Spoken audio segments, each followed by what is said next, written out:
Hi, my name is Graham Springer, and I'm going to be talking to you today about short-run aggregate supply. Now, before we can learn about short-run aggregate supply, we need to know what each of those words mean.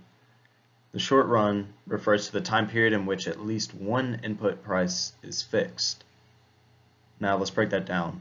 Input costs are the prices paid by firms for the purchase of inputs in production like land, like labor, and capital. To be fixed means that inputs will not be altered in a certain time period even if the manager wants more or less. Examples of this is lease, rent, or contract negotiations. And more specifically, the Memphis Grizzlies, an NBA team, negotiated a $25 million per year contract with Chandler Parsons, who is pictured at the bottom of the screen right here. And even though he was injured for the majority of the season and contributed little to the team, the Grizzlies still had to pay his contract until he was traded to a different team. Alright, now let's learn about sticky input prices.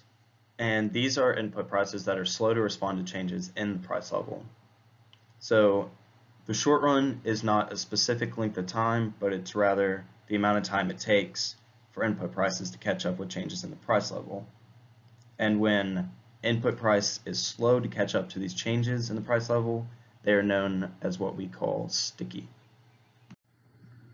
Okay, now let's look at the short run aggregate supply, or SRAS curve. Aggregate supply is the quantity or amount of aggregate output, or the whole output, supplied in an economy. The SRAS curve describes the relationship between the price level and the quantity of aggregate output supplied only in the short run. So we can see in the graph that it slopes upward because of those sticky wages and other input prices.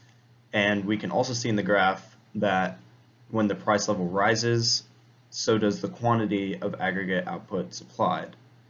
And we need to remember this equation here at the bottom, that profit equals price level minus the input costs.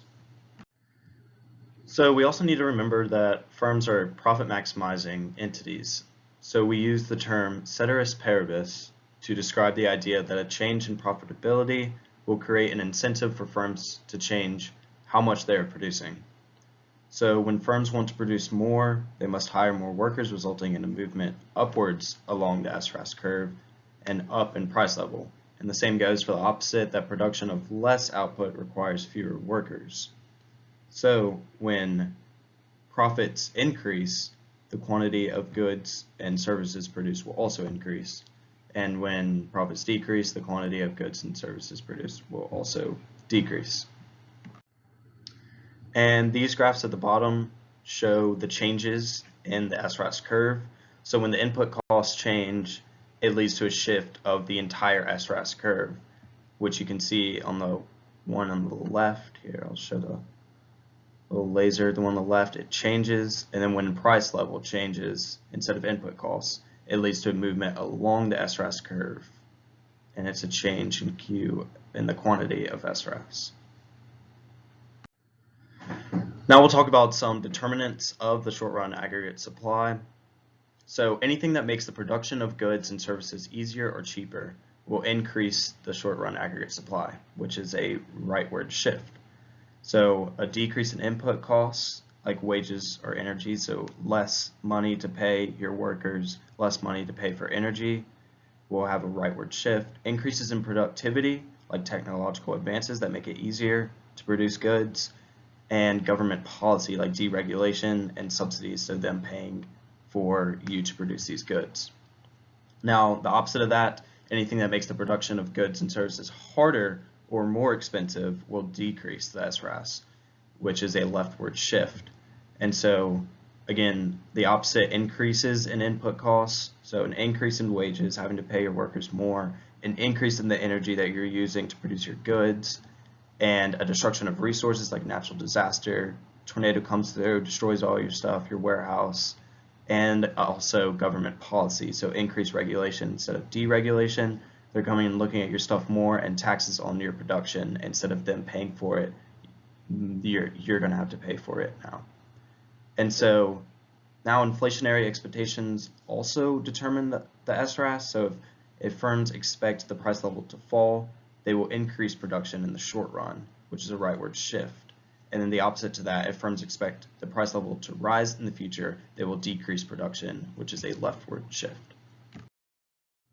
All right, now we're going to look at two AP College Board multiple choice questions. So number one, an increase in which of the following would cause an increase in aggregate supply? Is it A, labor productivity, B, the wage rate, C, prices of imports, D, consumer spending, or E, interest rates? Now pause the video for a second and see if you can get that. So we look at B and C. The wage rate and price of imports would actually decrease the aggregate supply, so those can't be the answer. And consumer spending and interest rates would actually be aggregate demand. So with process elimination, the answer has to be A. All right, now number two, which of the following would most likely cause a rightward shift in an economy's aggregate supply curve? Now remember, rightward shift would be an increase in the supply curve. So take a moment and see if you can get this one. And it would be C, an across-the-board reduction of wages in the manufacturing sector. Now because wages are important in the SRAS curve, a reduction in wages having to pay your workers less would actually increase your supply. And that's all I have for you today. Thanks for watching.